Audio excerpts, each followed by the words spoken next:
Okay, so this episode was actually a request from one of my followers on Instagram, and I'm actually like, haven't I done an episode about starting an Instagram from scratch before? The other thing is, if you have been on Instagram a while, this is also a really good episode for you because we all need to do little audits of our accounts every once in a while. So hopefully you leave this episode with some fun golden nuggets, and I promise you will. So I'm kind of going off the cuff because I want to like really stress the fact that like it should not take you more than an hour to get a new Instagram account up and running. Because again, like I always say, it's not that deep.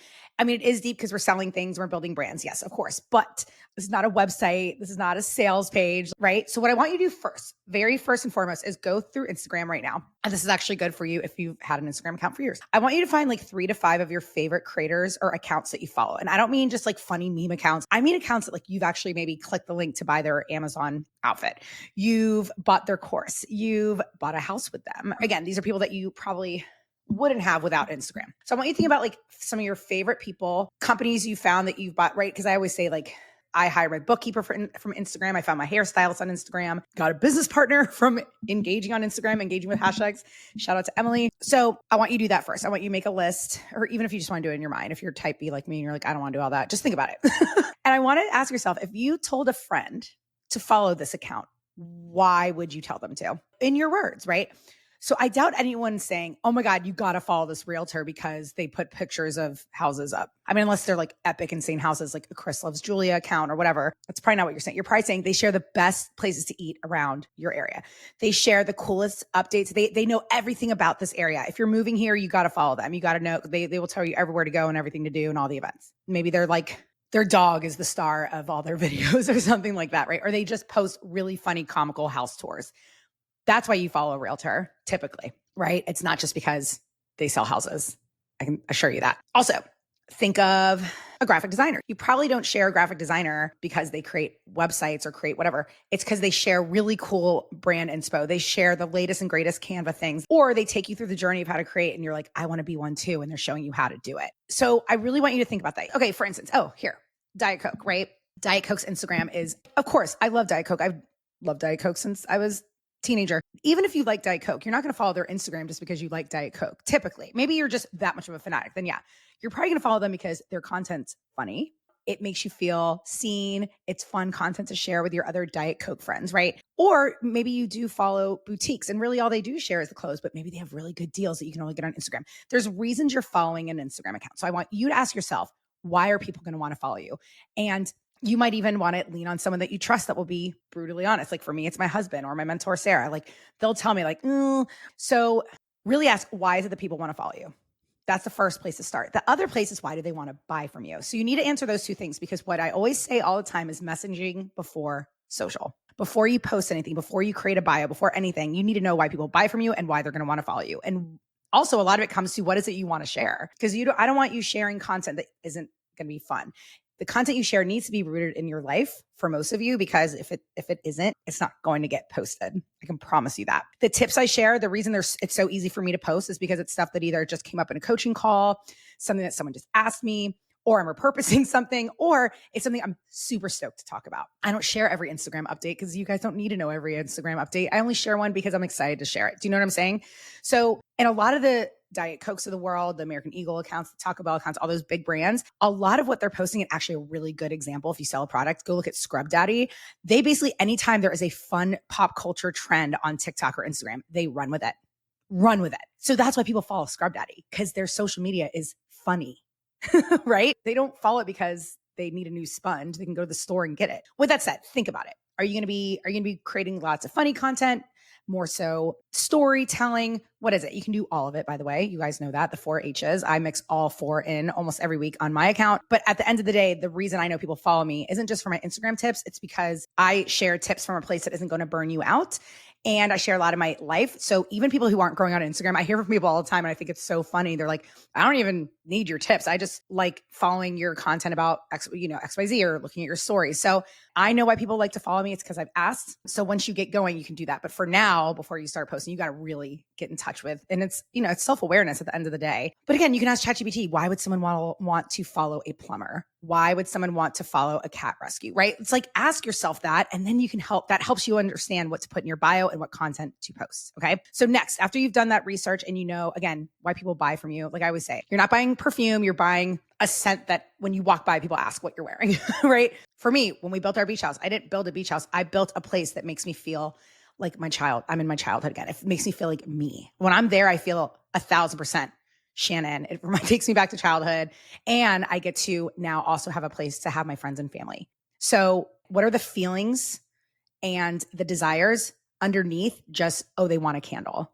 Oh, they want a course. Oh, they want real estate. They want a necklace. What is the reasoning behind it? Self-expression, etc. So know all those things before you start posting, because you're going to save yourself so much frustration and all that. Next, your bio. In your bio, you're going to put that. Okay, so there is this, plant creator, right? And her bio, and she has almost 1 million followers. Her bio, I think the first line just says, helping you tend your garden, something like that. And she puts Atlanta, right? I always tell people, put your location in your bio. Again, her content goes to people all over the world who are interested in plants and gardening. She has her location because we like to place people. So she's a perfect example of when I tell people why you need to put your location. I have my location in mine. I just have a little pin drop emoji that says NC. The first line of my bio is very basic, just like helping you grow and sell on Instagram. I find it boring. I hate my bio, right? I love creating bios. It's almost like when home organizers come over, I'm like, they're like, I love organizing other people's stuff, but not my own. I'm the same. I'm like, I like helping everyone else with their bios, but mine, I'm like, meh. So if you need help with your bio, lean on ChatGPT, of course, but I really want you to encourage you. The first line needs to basically say what they get out of your account. And now that you've asked yourself, why do people follow you? And what is it you want to create and put out there in the world? You know what that first line should be, hopefully. That second line, obviously accolades, your location, maybe even getting more in depth, like it's like the subtitle of the first line of your bio. And then the third, put a call to action. It encourages what's in that link below so that they click it. So that's it. 1, 2, 3. Again, I don't want you spending hours on your bio. No reason to. If you think your bio sucks, throw it into ChatGPT, say, I think my bio sucks. I would like a better version. This is what I do. And maybe if you have testimonials already, throw in some testimonials and let ChatGPT say, give me 10. So there you go. And you can change your bio anytime. I don't want you stressing about that. Now, your name field, this is really important. And again, this is good if you're just starting on Instagram or you've been doing it a while. That name field, I'm not talking your username.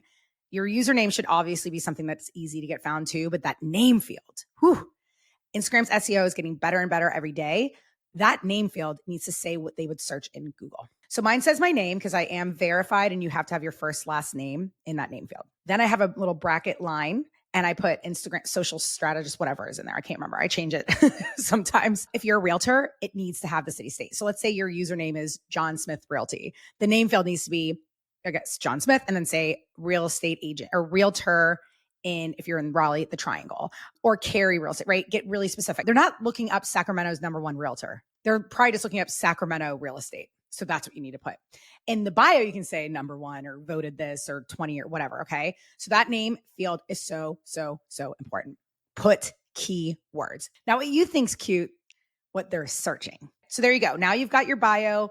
You know why people are buying. You know why people want to follow you. You're good to go. Your photo, the profile photo should be your face. But if you're a big time, you're a brand, you're a boutique, you can have your logo. But if it's just you, I'm begging you, your face. We are hardwired to recognize and respond to faces. So do it. Next up, as soon as you start, I want you to create 3 posts off the bat. And these are going to be your pinned posts. I want you to think of a website. At the top of most websites, you've got about me, services, products, whatever it is, offerings. And then you usually have blog or something like that. Maybe it's events. That's what I want your pin post to be. So one pin post needs to be about you, your story. This could be a carousel. This could be a founder story, an origin story. I have one pinned if you need ideas. It's just an about me or about our place or why we started, right? Something that they go, okay, this is what they do. This is why they're passionate about it. This is why I care. I'm following. Second pin, something that converts. This could be, now I don't want to see a testimonial graphic as a pin post. Promise me. I always tell people for testimonials, either talk to the camera and tell the story yourself, or it could be a picture of the product or maybe a reel of saying POV, you found the perfect blah, blah, blah. And now you never have to worry about whatever again. It's your product. Okay. In the caption, you're going to say, and don't just take it from us. And then in the caption, you can put the testimonial and say, comment, blah, blah, blah. I'll send you the link. It doesn't need to be salesy. The actual reel itself in the caption sales it up. Let's say you are a lifestyle brand and you do have like an Amazon storefront. What's something right now that everyone's being like they're commenting dress, or whatever that should be pinned, right? And then you can change it every week if you want. So that's something that converts. The third pin is going to be blog, blog events, whatever it is, something that is community driven. So that is something that could be a fun reel that's doing really well, that helping people get to know you. It could be something helpful. That third one is kind of like whatever you feel like needs to be there. Like I said, it could be a really high performing reel that you had. It could be a funny reel. It could be more about you or just something that's doing well right now. So there you go. Now, at least when people go to your profile, once you're posting, they at least know what you do. You're in stories. Please be in stories. I've got podcasts on stories. Maybe we talk about stories next week because I freaking love stories. I tell everyone I wouldn't have a business without Instagram stories. Okay, so there you go. Now you've got your pretty profile. It tells people what you do, and make sure there's a website to click on, even if it is your Facebook page, even if it is an article you're written up in. Oh, also, sorry, make sure you're either a professional or creator. I suggest professional no matter what. And you ready for this epic hack? Because everyone that switches to a professional account messages me, I'm not getting the audios. I can't click on. Change your business account. You're going to click edit profile and you're going to change your business category. You're going to change it to entrepreneur or personal blog. Now there is a little hack.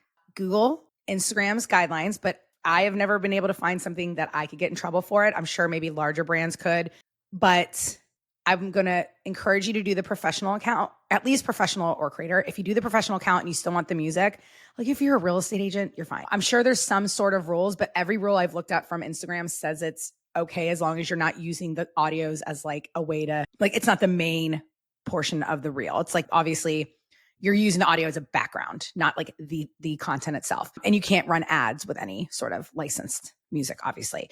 But as far as trends and stuff, you're okay. So what I do with my professional account, go to edit profile and then go to your business category and change it to entrepreneur. And then you can turn the display off so it doesn't say entrepreneur in your bio, because if that's not your title, and you're fine and you'll get all the music. Okay, next, I want you to follow some people. I know a lot of people don't like to follow people. I don't understand, because honestly, that's how I built it in the beginning, was following people and engaging with them. Now, if you don't think they're going to follow you back, then yeah, you don't have to follow them. But especially if it's like, I don't know, other business owners you know in your area, or like you belong to a co-working space, like follow them, engage with them.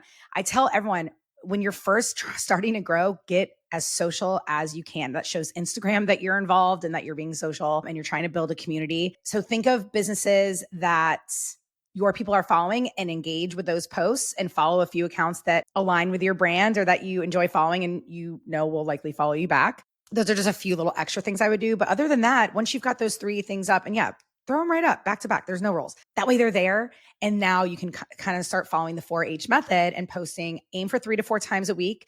If that still seems like too much, do at least 2 to 3.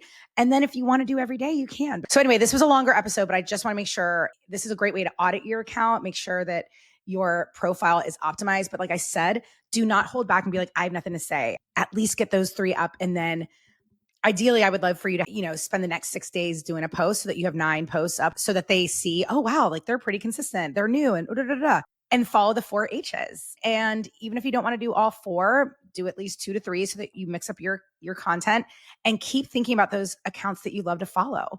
And when you see content that grabs your attention, if you're brand new to Instagram, the biggest tip I can give you, create a saved collection of reels that grab your attention, make you want to go to their bio, make you want to click, make you want to buy. And study it and be like, why did that get me? How did they hook me so fast? What was it about the editing? What was it about the copy? And then you'll start kind of learning how you use the app. And that's how other people use the app too. That's exactly what I do in the Reels app and what I teach everyone, and why the hooks and captions I give them are the hooks and captions I give them. It's what I see doing well. And I just remix it my own. So we're not copying anyone.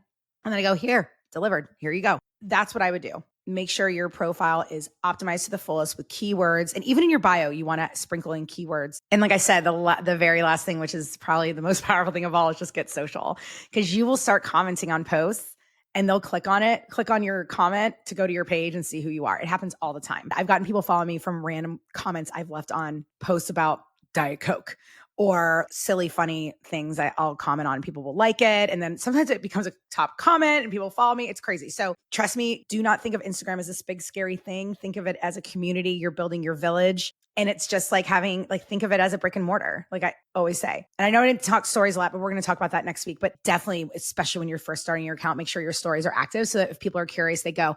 I say it all the time, and I'll end it on this. Think of your Instagram profile as a storefront. Your bio is your signage. Your grid are the windows that they're peeking in. Do they want to come in? What's the vibe? What do they sell? And then your stories are the open door. That cha-ching, that register, that's where those connections are built. So there you go. That is exactly what I would do if I was to start working with someone and first start getting their Instagram off the ground. I love you, friend. I hope this was helpful. Be sure to come back next week for stories. I'm going to go in. Love you, friend. Mwah.